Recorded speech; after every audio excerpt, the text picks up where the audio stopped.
It's time for an update on the Hot 97 Morning Show. We have Ras Baraka here, the new mayor of Newark, New Jersey. Congratulations, bro. Thank you. Big congratulations for you. Thank you.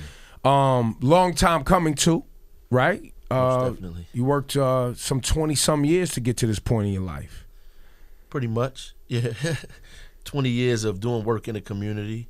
You know, I don't know if 20 years ago I really thought I would be the mayor of the city, but you know, things happen in seasons. Yeah. You know.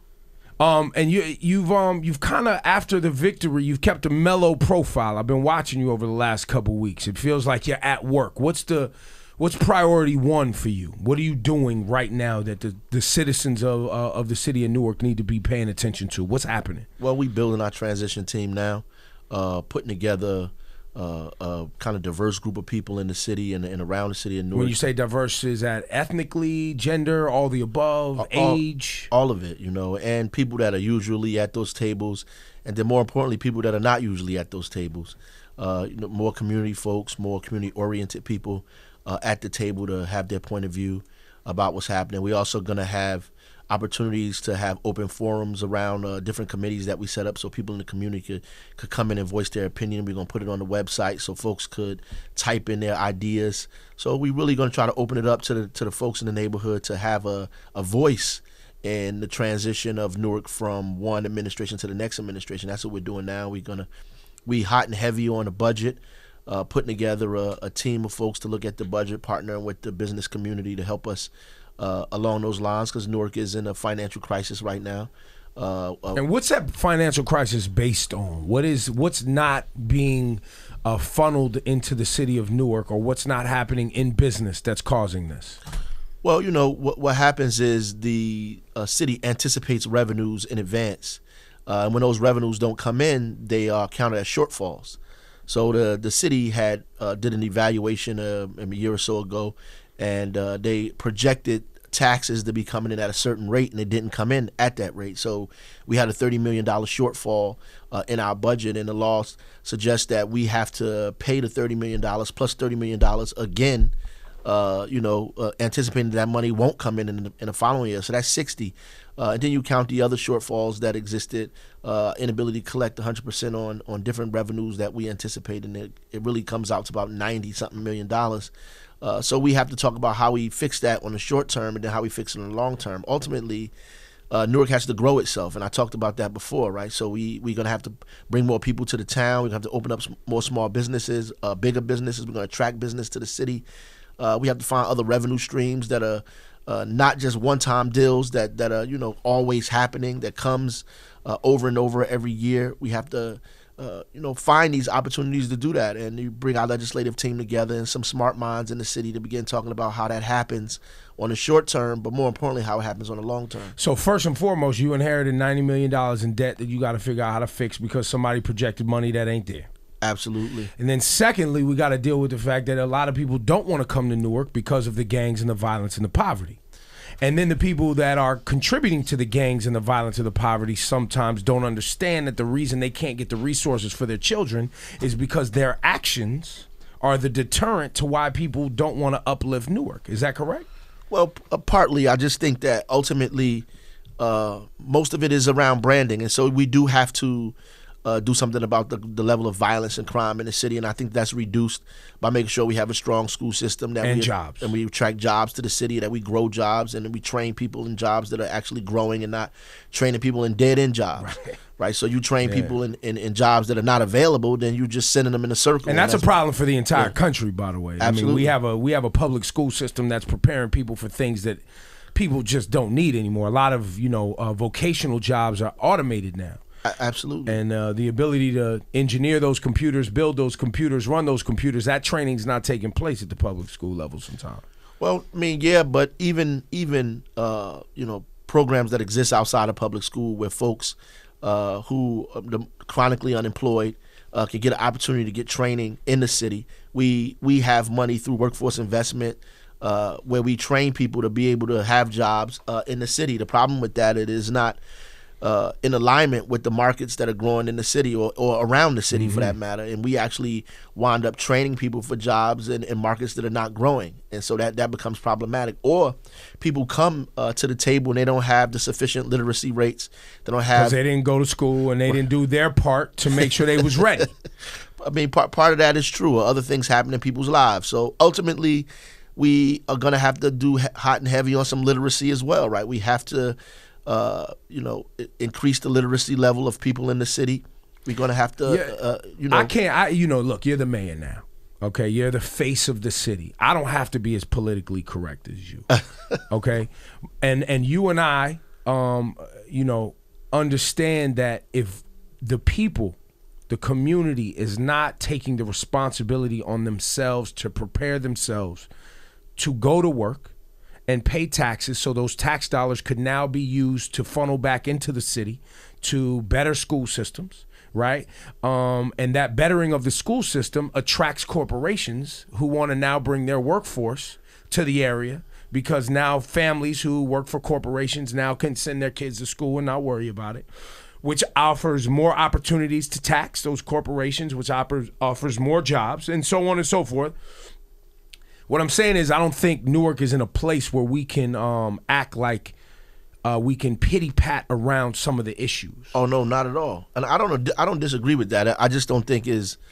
I mean, I'm a little heavy-handed. Yeah, I don't think it's that cut and dry. I mean, being in the school system for over 20 years, I know that people run into brick walls and things happen in their community and their family that create opportunities for them to not do well. And we have to reverse that. We have to reverse this kind of pipeline that goes from school to prison, to school to universities and school to colleges, right? So everybody, this whole idea that we did everything on our own is just simply not true, right? So America is just not the story of I did everything by myself. True. It's a story of, we helped each other get to where we are. But sometimes, and even in my life, sometimes it is the story where your parents, excuse my language, was fuck-ups.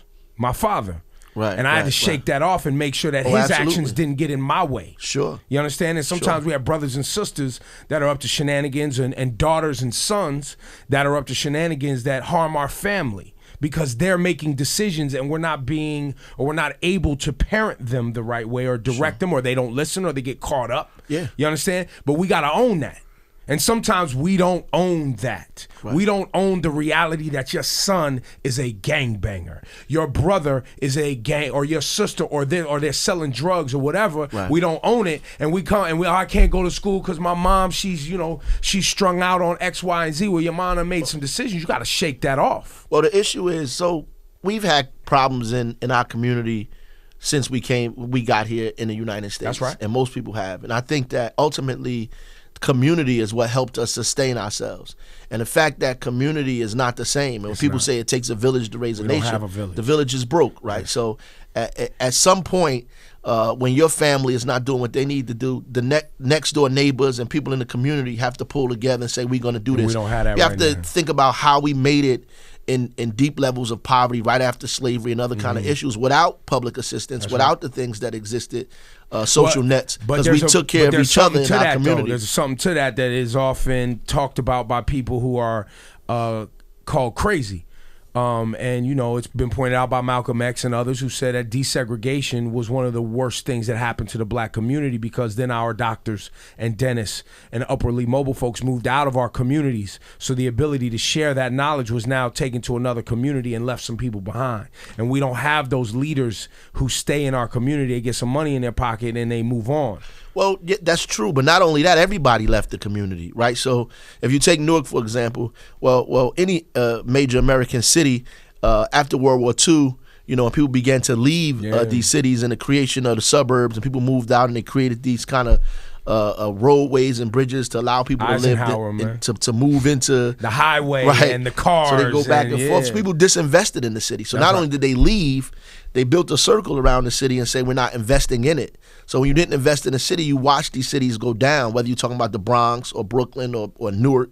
You watched the cities deteriorate, and people had to come back and convince people to reinvest in the cities. And as a result of that, you see the kind of growth that's happening in some cities Unfortunately, it creates a level of gentrification in some cases. Yep. People are leaving, but you get people to invest back into the city. So we haven't really figured out really how to deal with the post-60s flight of these inner cities. Brooklyn left, has just right? now figured it out. Right. Brooklyn seems to be getting it together. Jersey City's trying to get their thing together. Absolutely. And I guess Newark would be next. That's right. We next on the Bronx, stop. South Bronx has figured it out, right? People are moving back to the South Bronx. They're building condos and keeping some affordable housing and things like Right. that. And it's kind of cool, over there. And that's what we have to try to do, allow the city to develop, to foster development, but at the same time, not just build buildings, right? Build people, right? Help families grow, give them the support that they need.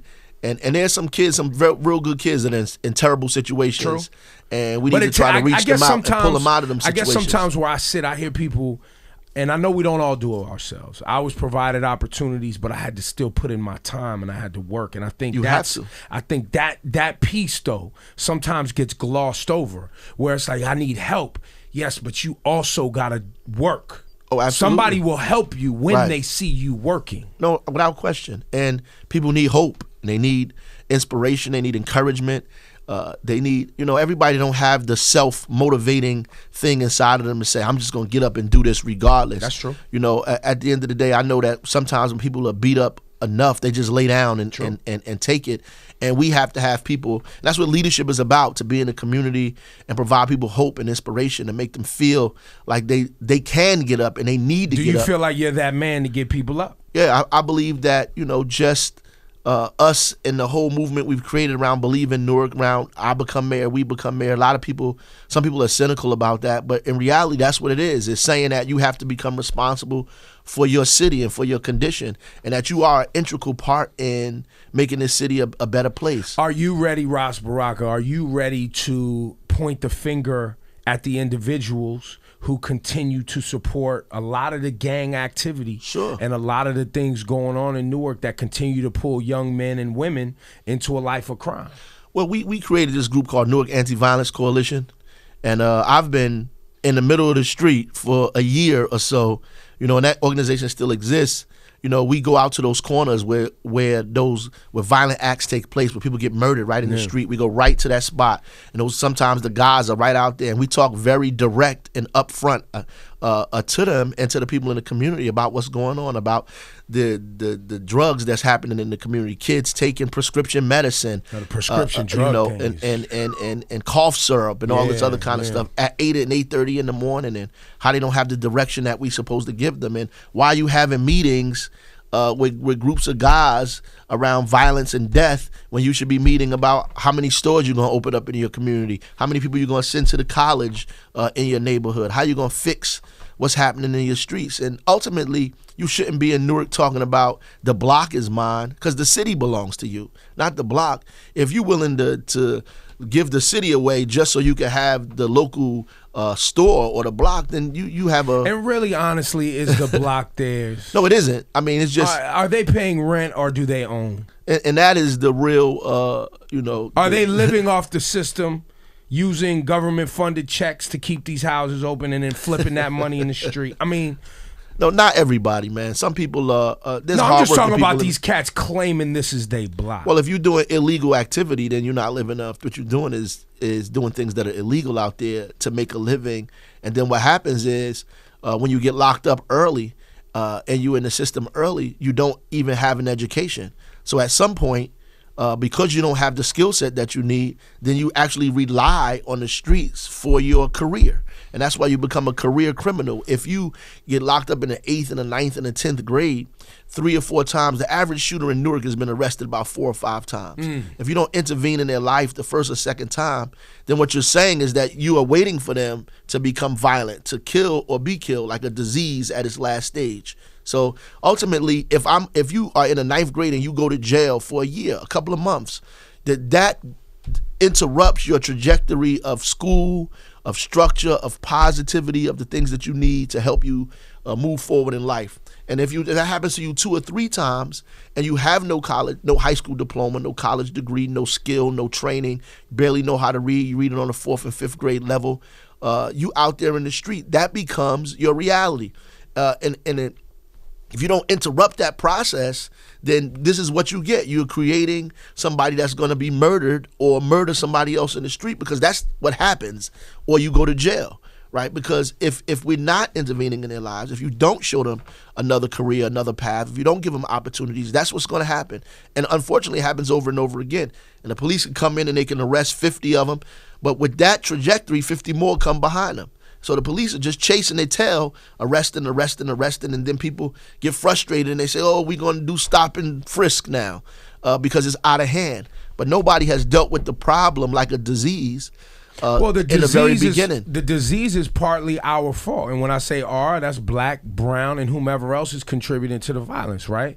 The disease is our fault because we romanticize the Wild Wild West mentality of gunslinging and things that kind of forged what America is today. That's why guns are so popular. That's a part of our culture. Well, it's a part of American culture. That's what I'm saying. Right. So violence. Now we, when I say we, us black and brown folks, I hear it all. Yo, Brooklyn ain't what it used to be. Yo, it used to be real out here. Fam, that's not something to be proud of. Why do we want to relive so bad a time where there was crack addicts in the street and needles and things on the block like that was the shit? That's not tight, right? And we romanticize this like it was popping. No, it was sad. It was sad, and a lot of people died, and we're still recovering. But to be honest, too, man, everything that's in the superstructure, so everything that's happening raises our children. That's Whether right. we talking about the music that on they the listening radio, to, absolutely, right? The movies that they see, right. the video games, all of it. all of the things that are in their life, right? But then also, I'm gonna take it a step further too. Most of the kids and my father was the same way, college graduate. $35,000 a year was not what he wanted to do with his life. Right. So he opted to sling and hustle and traffic guns to make more money and quadruple his opportunities. He risked it all. And, I saw him lose. And all my cousins, every black man in my family went to jail. There's no way you're going to win. The people who win and get out of that lifestyle, you have more chance making it to the NBA. Well, it's not designed for you to win. It's not designed. Yeah. It's actually designed for you to lose because now they can make money off your back. But I think that's the conversation is fam. That's right. Work hard. Get a real job. So that generations after you, that generational conversation we don't have as black men too often. The black men that came before me get surprised that they live to be 65, 66 and start talking about their health and say, man, I would have took care of myself better if I knew I was going to live this long. I didn't plan to live this long. That's crazy.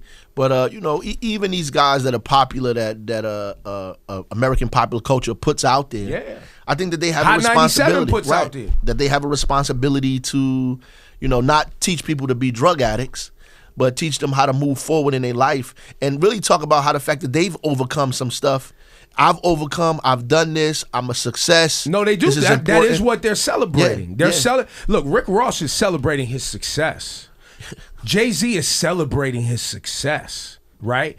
But what I'm telling you is we still love the story of the beginning when shit was fucked up. But they still telling it, though. They still telling that story. No, Jay-Z's telling a new story, and we don't want to hear it. Not Jay-Z. Other folks, are telling this kind of story. We don't want to hear it. They're talking about dreams. We don't want to hear the dreams. We want to hear the nightmares. That's how dysfunctional we are. When they start talking about dreams, we abandon them, especially in hip-hop. When they start dreaming and they talking about cars and all of that stuff, a lot of cats is like, why are you talking about all this material wealth? Meek Mill and them will tell you, because I came from nothing. I'm celebrating what I got, and I want you to get what I got, but do it a different way. Yeah, but the discussion has to be about how that happens, and I think people get frustrated because when the TV commercials come on, when they advertise the Benz or the sneakers, they don't say this is for rich people only. Right, so at the end of the day, people want the same things in a society that's bent on saying that your status increases because of the amount of things that you have and you own, not because of what you did, but because of what you have. And so people are trying to be important by acquiring more things. And it doesn't make you important. And it doesn't. And so the real story is about what you went through and how you made it, not just the fact that you have it, but how did I get it? And what the work did I do? Do you have love and do you have a family, right? And do you have you created a support system and a culture of success now that you were able to acquire some things that will provide you higher education or maybe a nicer place to live? Or were you able to invest in your own community and make that nicer? Were you able to create that upliftment for the people around you? That's the real conversation. Yeah. Or you make it and you leave and we don't know you, and our relationship with you, and that happens too often, is through social media. And I'm not saying you have to live in the neighborhood all the time. What I'm saying is that then they have to feel your presence in the community the same way other people can feel your presence, and that's important for hundreds and thousands of the guys that we talking about. A lot of people come from Newark. Dana, absolutely. Queen Latifah, yeah. Do you? I mean, she's been fairly active over the years. Do you still see her and Vinny and Naughty by Nature and Well, Tretch and Vinny they're always around, right? So, any opportunity we have 24 hours apiece in the city, they there, right? So you can feel them in and around the city. Trying to have an effect on what's going on in the neighborhood. Who manages Queen Latifah? Same way, not as much as we would like. But so are you saying Queen? We need to rattle Queen Latifah's cage? Sure, she need to get her ass back to Newark. She could do a little. Come more. on, Dana. She could do a little more. I mean, but we are proud of her though. So Newark, yes. we love her. We proud of her. We of all of the people that claim our community and are doing positive things. We're proud of that because we have so many people that are not and attached to our city. So it's always a great thing when people do well and they attach themselves to Newark. But Newark needs a lot of help, and all of the inner cities around it, the kids in there need life, right? And our job is to give them life, to give them hope, to give them inspiration, that they don't have to find inspiration. But they got to be ready to work. Right. And it's work to be done. I think most of them are, man. If most of them are, even the guys that are out there doing the wrong thing. If you out there early in the morning, you ready to work, crazy, you ready to work. Right. So at the end of the day, we have to be able to give them the opportunity to do that in a very positive way. Right, so these kids aren't catching the bus to come to our neighborhood to do negativity. Right, they live in our community. Yeah. So we're gonna have to address them. And the problem is we try to turn our back and act like it doesn't exist until somebody get murders in front of our house. Right, and so ultimately we have to engage them to make them understand that you can't be in our community creating chaos. Right, you have to do something different, and we're gonna give you the opportunity to do something different. We're gonna create those spaces for you, but if you don't do that, then we have to come down on you like a hammer to the bing. Right, and that's exactly what we have to tell them, and so that's not happening. Nobody is telling them, giving them the opportunity to say, we love you, we want you to do this, we want you to do that, and if you do wrong, we coming down on you. So a lot of times they just get ignored. But that's where you coming from, right? Until they murder somebody, right? They're ignored the entire time until somebody pulls out a gun. And then somebody is shot, and now everybody's all over them, right? But way before that, we need to be all over them on both sides with a lot of love and a lot of discipline early on when they first start going the wrong way. So now you are burdened with $90 million in debt. You're burdened with the gangs and the violence and the poverty. You've now been mayor for 3 weeks? Well, not yet. I don't get actually... Inauguration is July 1st. July 1st, okay. So July 1st, you officially become Newark's mayor. Right. I think the facts are that other than Cory Booker, all the mayors previously had some sort of investigation of corruption or something take place. Well, there was some level of investigation in Cory's... And so he got investigated too? Well, it's people in his office. In his office. How are you now, knowing that, how are you going to deal with that? Is there like some sort of transparency? Is there some sort of code of conduct? Is there some sort of, because that's not a good look for the city either. No, it isn't. But I would say that the mayors, unfortunately, we've been marred with that. Yes. But the mayors that we're talking about have done incredible things in our city to move it forward. Okay. To where it is now. That outside of the city, people see those things, but we see Performing Arts Center. But is Newark really forward? Yes, it's moving forward. In 1986, when I was leaving Newark to go to Howard University, we didn't have a Performing Arts Center. Okay. We didn't have an arena. We didn't have even Applebee's or Home Depot, any of those things. It was a bunch of high-rise project buildings.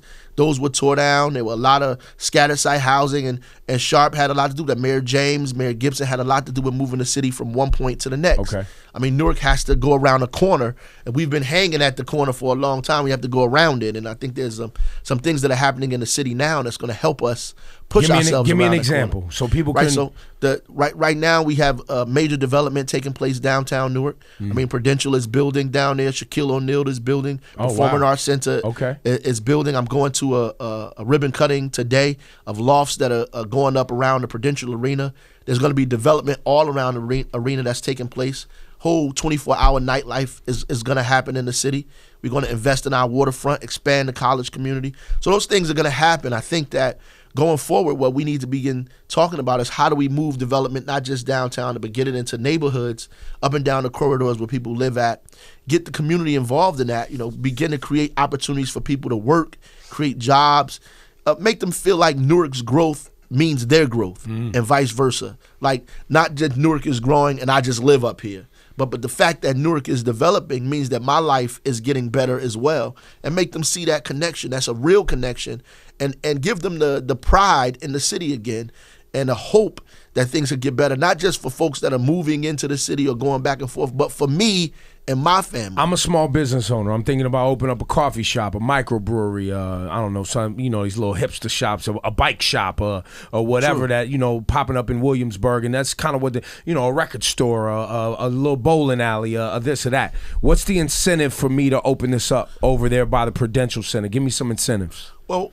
by the Prudential Center, or just in that area. Well, in that area. Well, there's two things. So one, we want to encourage development up top that I just talked about in neighborhoods where people live at. So we want to begin to change the whole way we do subsidy, not just downtown, but begin to give people subsidy up in the neighborhoods, to give them the abatements that they need, use new market tax credits, begin to reach out to BCDC or organization. What is that? Brick City Development Corporation, which is a partner of Newark. And their job is to make sure that businesses want to be. Yeah, their job is to invest in small business, to grow small business, to grow business in the community, period, and in the city, period. So to create microloans for organizations to do those things, and even incubate new businesses in terms of shared space, giving people the opportunity to share space, to give them a secretary, some cards, a photocopy machine, so they could do business the right way and not just out their backyard or out of their house.